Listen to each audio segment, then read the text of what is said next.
नमस्कार, बहुत बहुत स्वागत है न्यूज 21 में आप सबका। आपके साथ मैं ऋतिका पांडे। हमारा स्पेशल बुलेटिन अपना उत्तर प्रदेश देख रहे हैं और खबर आ रही है जहां ग्राम जूझी ब्लॉक वदंता में स्तुति चैरिटेबल सोसाइटी द्वारा आयोजित श्रीमद् भागवत कथा और जन जागरण महोत्सव का शुभारंभ डॉक्टर निरुपमा सिंह ने किया है। दीप प्रज्वलन के साथ कार्यक्रम का आरंभ हुआ है। वहीं साथ साथ आपको बता दें जिसमें मुख्य अतिथि डॉक्टर आशीष गौतम उपस्थित रहे हैं। पहले दिन भक्ति और सेवा का अद्भुत संगम देखने को मिला है। वहीं आचार्य श्री राजन दीक्षित जी ने श्रीमद् भागवत कथा का प्रवचन दिया है, जिससे श्रद्धालु भाव विभोर हो उठे हैं। इस अवसर पर डॉक्टर निरुपमा सिंह ने अपनी पुस्तक भोजन भी औषधि और नेक्टार छात्रावास्यक पुस्तक जनता को समर्पित की गई है। जी आपको बता दें, छात्रावास्यक पुस्तक जनता को समर्पित की गई, जिसमें कार्यक्रम में केवल धार्मिक कथा नहीं बताई गई बल्कि कृषि, स्वास्थ्य, शिक्षा, दहेज उन्मूलन और दिव्यांगजन कल्याण जैसे विषयों पर जागरूकता फैलाने का भी माध्यम बताया गया। स्तुति चैरिटेबल सोसाइटी महिलाओं में सर्वाइकल और ब्रेस्ट कैंसर के प्रति जागरूकता अभियान चला रही है। वहीं कार्यक्रम में स्थानीय जनप्रतिनिधि और बड़ी संख्या में क्षेत्रीय जनता मौजूद रही। प्रतापगढ़ से गणेश राय की रिपोर्ट।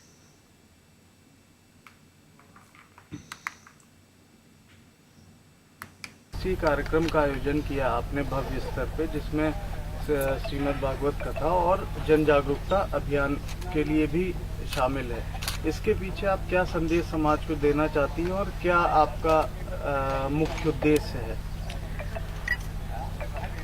देखिए, भागवत कथा, अध्यात्म और जन जागरूकता ये लोगों के बीच जाना और उनको लाभ प्रदान करना, इसका मुख्य रूप से उद्देश्य रखा गया है। जो भागवत कथा है उसमें जो मतलब श्रोता हैं और उसके अलावा जो जन जागरूकता कार्यक्रम है, इन दोनों को मिक्स इसलिए किया गया कि वो कहा जाता है ना कि जब हम अध्यात्म से जुड़ते हैं तो कहीं ना कहीं हमें आवश्यकता होती है कि हम जागरूक भी बने। तो जागरूक होने के लिए हमने विभिन्न प्रकार के विषय चुने हैं। एक दिन हमने कृषि, एक दिन स्वास्थ्य, एक दिन शिक्षा, एक दिन दहेज उन्मूलन, एक दिन विकलांगता, दिव्यांगों के लिए। तो इस प्रकार से।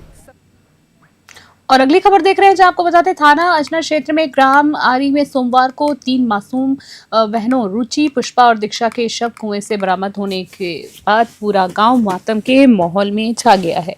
आगे खबर में आपको बता देते हैं, जहां पर बच्चियां जो थी दोपहर में खेलते हुए घर से निकली थी पर देर शाम तक घर नहीं लौटी। खोजबीन के बाद परिजनों ने पुलिस को सूचना दी और इस पूरे मामले में मौके पर थाना अध्यक्ष सतपाल सिंह, सीओ रविकांत गौड़ और अपर पुलिस अधीक्षक वंदना सिंह पुलिस बल के साथ मौके पर पहुंचे। ग्रामीणों की मदद से रात में लालौनी रोड स्थित तिजवा अहिरवार के खेतों में कुएं से तीनों का शव मिला है। पिता रमू अहिरवार घर पर नहीं थे और मां सीएससी में थी। बता दें आपको, जहां पुलिस अधीक्षक प्रबल प्रताप सिंह ने मौके पर निरीक्षण किया। शव पोस्टमार्टम के लिए भेजे गए हैं। वहीं एसडीएम प्रदीप कुमार ने परिजनों से मुलाकात कर आर्थिक मदद का भरोसा दिया है। ग्रामीणों की बात करें तो कुएं की सुरक्षा और जांच की मांग कर रहे हैं। पूरे गांव में शोक की लहर। महोबा से इफ्तिकार अली की रिपोर्ट।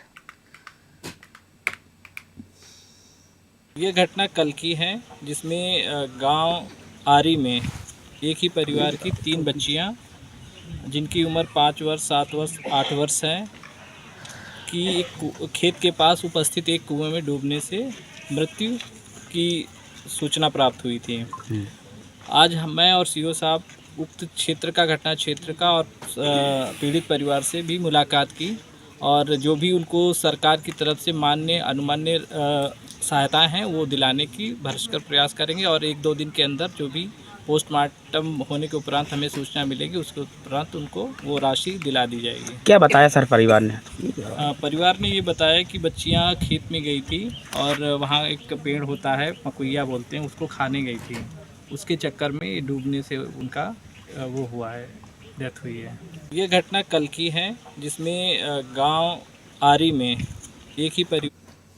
और अगली खबर देख रहे हैं, जहां आपको बता दें मोहल्ला नगर कोतवाली क्षेत्र के मोहल्ला शिवगढ़ी में बच्चों के आपसी विवाद ने बड़े संकट का रूप ले लिया। जानकारी के अनुसार पीड़ित महिला ने अपने बच्चे को घर में बुलाकर डांट दी। इस दौरान विपक्षी ने देखा कि घर में कोई पुरुष नहीं है और मौके का फायदा उठाकर महिला पर पथराव कर दिया। महिला ने अपने पति सिराज को बुलाया, लेकिन दबंगों ने पति पर भी हमला कर दिया। महिला जो थी गंभीर रूप से घायल हुई। उसे थाने जाकर शिकायत दर्ज कराई गई है। पुलिस ने घायल महिला को मेडिकल जांच के लिए भेज दिया है और मामले की जांच शुरू कर दी है। पड़ोसी विवाद इतना ज्यादा गंभीर हो गया कि महिला मिशन शक्ति अभियान की भी धज्जियां उड़ाती नजर आई। पुलिस मामले की तफ्तीश में जुटी है और इलाके में सुरक्षा बढ़ाने की तैयारी की जा रही है। हापुड़ से मोनिश खान की रिपोर्ट। मेरा नाम सिराज है। मैं काम पर गया हुआ था। ये मेरे पास फोन आता है, घर वाली की मेरी लड़ाई हो गई थी, उसका क्या नाम है चोट फेंक मारी। जब मैं आया था आते ही मेरे यहाँ पर क्या नाम है चोट मारी, ईंट मारी है मेरे हैं।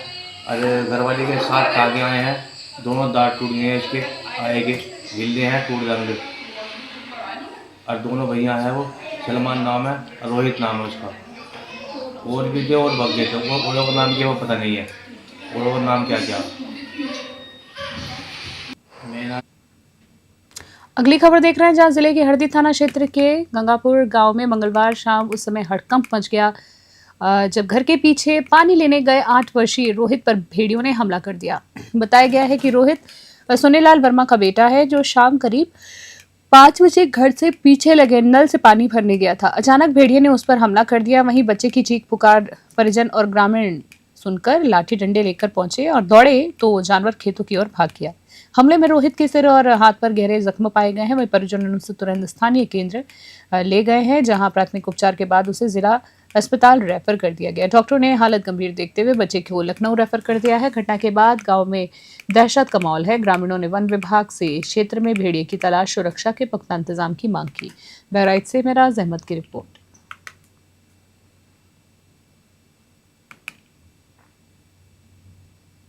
अगली खबर देख रहे हैं, जहां बात करें तो जिले के मुस्करा थाना क्षेत्र में खेत में एक युवक का शव मिलने से हड़कंप मच गया। सूचना मिलते ही स्थानीय पुलिस और फील्ड यूनिट टीम मौके पर पहुंची और शव को कब्जे में लेकर पोस्टमार्टम के लिए भेज दिया है। मृतक की पहचान की बात करें तो इमलिया गांव निवासी कुलदीप कुशवाहा के रूप में हुई है। जानकारी के अनुसार कुलदीप घर से निकला था, लेकिन देर रात तक वापस नहीं लौटा। परिजनों ने तलाश शुरू कर दी तो मंगलवार सुबह शव गाँव के पास खेत में पड़ा मिला। शव देखते ही परिजनों की चीख पुकार मच गई। पुलिस के अनुसार बात करें तो प्रथम दृष्टया का मामला आत्महत्या का प्रतीत हो रहा है। हालांकि परिजनों ने हत्या की आशंका भी जताई है। पुलिस ने सभी पहलुओं की जांच शुरू कर दी है और पोस्टमार्टम रिपोर्ट आने के बाद ही स्थिति स्पष्ट होगी। हमीरपुर से महेंद्र चौबे की रिपोर्ट।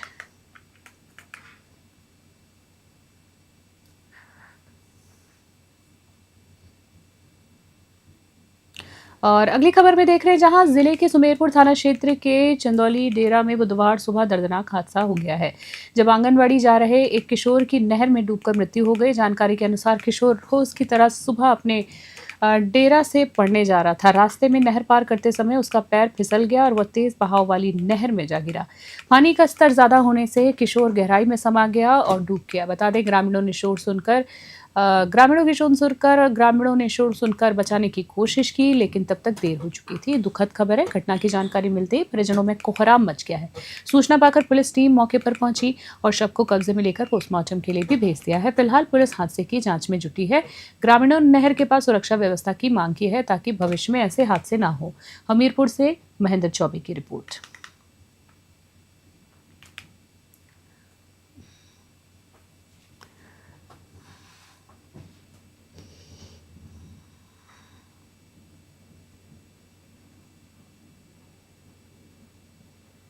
और अगली खबर देख रहे हैं, जहां जिले में आज भारतीय किसान यूनियन के सैकड़ों किसानों ने जिला मुख्यालय पर जोरदार प्रदर्शन किया है, नारेबाजी की है। मैं बता दें, किसानों ने जिलाधिकारी कार्यालय पहुंचकर ज्ञापन सौंपा और गोल चबूतरे पर अनिश्चितकाल धरना शुरू कर दिया है।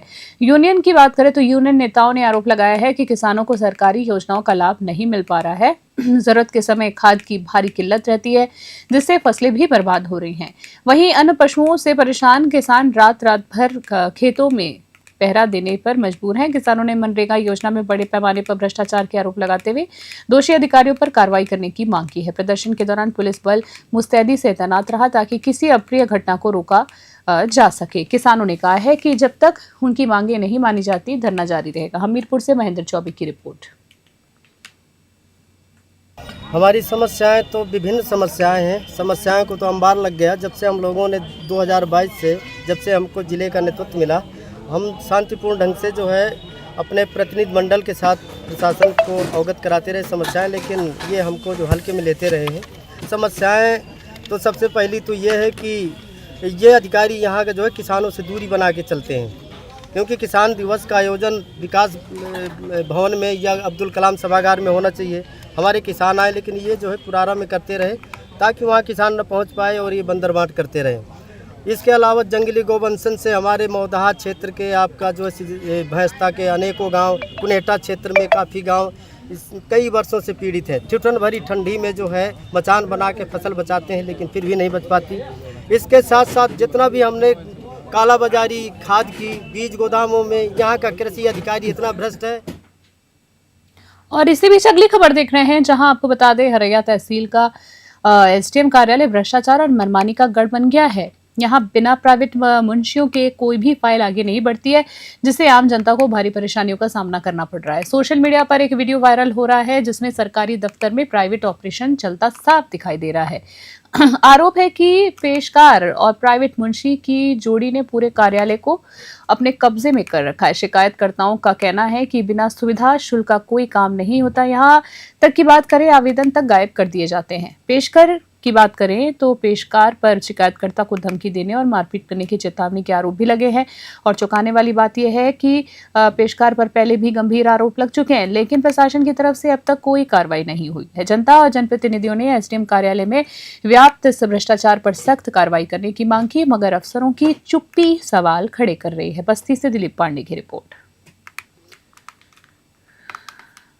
प्राइवेट मुंशियों के खिलाफ मैंने प्रार्थना पत्र दिया था बहुत पहले, जिसमें ये एसडीएम हरैया प्रशासनिक के पेशकार कमलेश मिश्रा हमको बुलाए और हाथ पैर तोड़ने की धमकी एवं फर्जी मुकदमे में फंसाने की धमकी दे रहे हैं। और वो कहते हैं कि इतना हमारा प्रभाव है, कोई हमारा कुछ बिगाड़ नहीं पाएगा।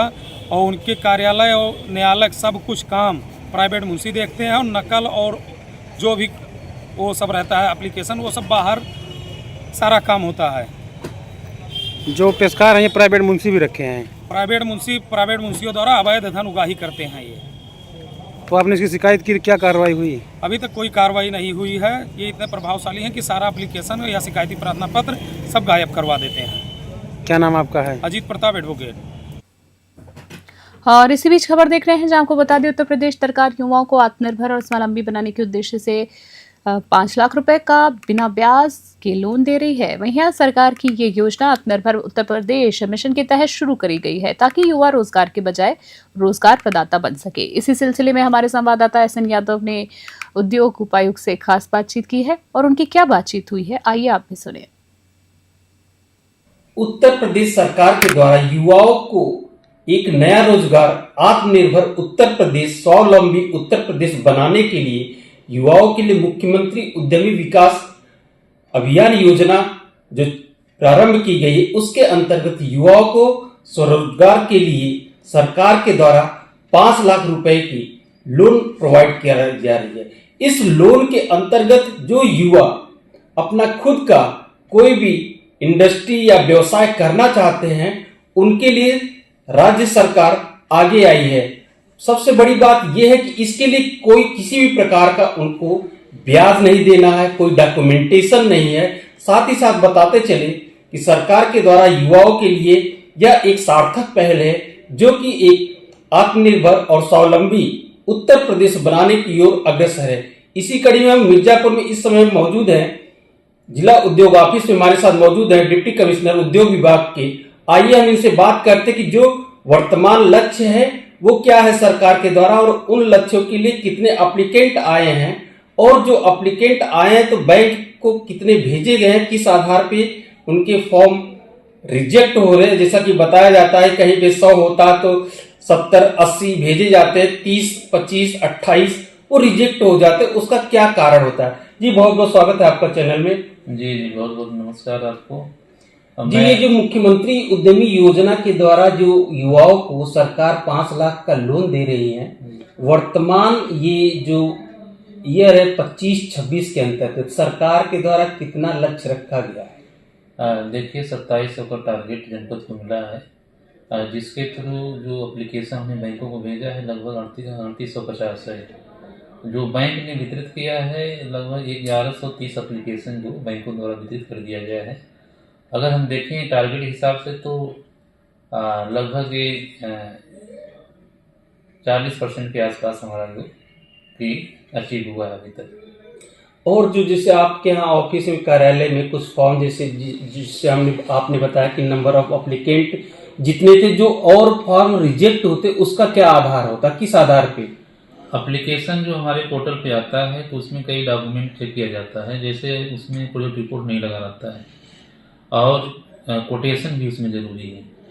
तो कई आधार कार्ड भी नहीं लगे रहते हैं, एप्लीकेशन आ जाते हैं, तो मैं उसकी बाकायदा स्क्रूटनी करा के एक रजिस्टर बनाया हूँ और उसमें जो जो डॉक्यूमेंट नहीं लिखे हैं उस कैंडिडेट के सामने उसको लिखा जाता है और उसको उसके मोबाइल पर कॉल करके या व्हाट्सएप या उसको यहाँ पे बुला के उसको सही करके तब भेजा जाता है बैंक को। जी, जैसा कि अक्सर देखा जाता है कि विभाग के द्वारा, तो जैसा आपने बताया कि अप्रॉक्स 3000 के ऊपर ही फॉर्म बैंकों को वितरित किए गए, अलग अलग जो बैंक होते हैं, लेकिन बैंकों के द्वारा उन युवाओं को किस तरीके से लोन सेंक्शन नहीं हो रहा, ये काफी मतलब इशू बना हुआ, उसका क्या कारण है? देखिए, जो हमारे पास पोर्टल पर एप्लीकेशन आते हैं जिसको बैंक को भेजा जाता है, अगर मान लीजिए कोई मैन्युफैक्चरिंग की इकाई कोई लगाना चाह रहा है कैंडिडेट, उसको स्क्रूटनी करके बैंक को भेजा जाता है। बैंक उसका सर्वे करता है। सर्वे में कई चीज़ें आती हैं कि अगर मान लीजिए कोई आटा चक्की लगाने के लिए अप्लाई किया है और बगल में उसके आटा चक्की की एक भी चीज़ बैंक को दिखता है, तो हो सकता है कि इस कारण से रिजेक्ट होता हो, लेकिन अन्य कारण भी हो सकते हैं रिजेक्ट होने के, जो बैंकों से एप्लीकेशन हमारे रिजेक्ट हो रहे हैं। लेकिन हम लोग पूरा प्रयास कर रहे हैं कि जो भी एप्लीकेशन जाए स्क्रूटनी के द्वारा वो हमारा एप्लीकेशन सही जाए और बैंक उसको रिजेक्ट करने के कम जो कि चांसेस उसको मिले, यही मेरा प्रयास है। हमने देखा कि न्यूज 21 की टीम के द्वारा कई बैंकों का सर्वे किया गया, देखा गया कुछ बैंक तो पूरी तरीके से फिसड्डी निकले, जीरो निकले हैं, वहां तो एक भी सेंक्शन नहीं हुआ, और कुछ बैंकों ने तो कुछ काम किया, लेकिन जिस तरीके से सरकार की मंशा है उस तरीके से युवाओं को लाभ नहीं मिल रहा है। तो जो बैंक एकदम फिसड्डी निकल रहे उसके लिए क्या हो? देखिए, आपका भी कहना उचित है कि कई बैंक हमारे जो हैं, जैसे प्राइवेट बैंक की बात करें तो HDFC बैंक है और कई बैंक हैं जो एप्लीकेशन तो गए, जिस मात्रा में एप्लीकेशन गए उस मात्रा में जो कि उन्होंने लोन नहीं किया है। लेकिन जो हमारे जनपद के कुछ बैंक हैं जो अच्छे काम किए हैं, जैसे बैंक ऑफ बड़ौदा की जो शाखाएं हैं और SBI की जो शाखाएं हैं, इसके अलावा जो कि आर्यावर्त बैंक हमारा है, ये लोग अच्छे कार्य कर रहे हैं। लेकिन कुछ बैंक जो आप बात कर रहे हैं कि नहीं कर रहे हैं, तो प्राइवेट बैंक की बात ले लें और इसके साथ साथ पंजाब एंड सिंध बैंक है और पंजाब नेशनल बैंक है। तो हालांकि ये लोग तो लोन कर रहे हैं, लेकिन जो एप्लीकेशन गए हैं उस हिसाब से इन्होंने लोन नहीं किया है। और जो फिसड्डी जो बात कर रहे हैं कि लोन बहुत कम मात्रा में हुए हैं, वो हमारे प्राइवेट बैंक। हालांकि ये देखा जा रहा है कि एक सरकार ने भी टारगेट दिया है और बैंक ने भी टारगेट दिया कि हर बैंक को एक महीने में कम से कम कितने ये युवा उद्यमी विकास अभियान योजना के अंतर्गत जो अप्लाई किए लोन सेंक्शन करना है। देखिए, पिछले जो हमारे जिलाधिकारी महोदय थे उनके माध्यम से जून में एक लेटर गया है सभी बैंकों को। उसमें था कि जो हमारे ग्रामीण बैंक है उनको महीने में 3 लोन करना है और जो शहरी क्षेत्र के हैं उसको 5 लोन करना है। इस तरीके से जो कि हर ब्रांच वाइज टारगेट दिया गया है। उसमें जो कि जो SBI कुछ बैंक जैसे हलिया है उसको 21 का मतलब जो पिछला हमारा महीना था उसमें करना था, उसने 50 कर दिया है। और कुछ ऐसे बैंक ग्रामीण बैंक भी हैं जो टारगेट से ज़्यादा कर दिए हैं। लेकिन जो टारगेट दिया गया था जिला अधिकारी के महोदय द्वारा, उसमें जो कि बैंक बहुत सारे बैंक हैं जो अपने टारगेट अचीव नहीं कर रहे। तो इस तरीके से आपने देखा कि हमारे साथ बातचीत के लिए मौजूद थे डिप्टी कमिश्नर जिला उद्योग ऑफिस। तो सरकार के द्वारा जो उनका ड्रीम प्रोजेक्ट है उत्तर प्रदेश को स्वावलंबी और आत्मनिर्भर बनाने के अंतर्गत ये जो योजना चली गई उसका युवाओं को सबसे अधिक लाभ उठाना चाहिए और जो भी उनके बीच समस्याएं आ रही है, चाहे उद्योग ऑफिस के द्वारा आ रही है, चाहे बैंक के द्वारा आ रही है, उसको कहीं न कहीं उसका निपटारा किया जाएगा। और जब युवा इसके लिए आएंगे तो उसी दिन से आत्मनिर्भर और स्वावलंबी उत्तर प्रदेश बनने में वो समय नहीं दूर होगा। अभी के हमारे खास बुलेटिन में फिलहाल के लिए इतना ही। देखते रहे न्यूज़ 21। फिलहाल के लिए नमस्कार। हैं।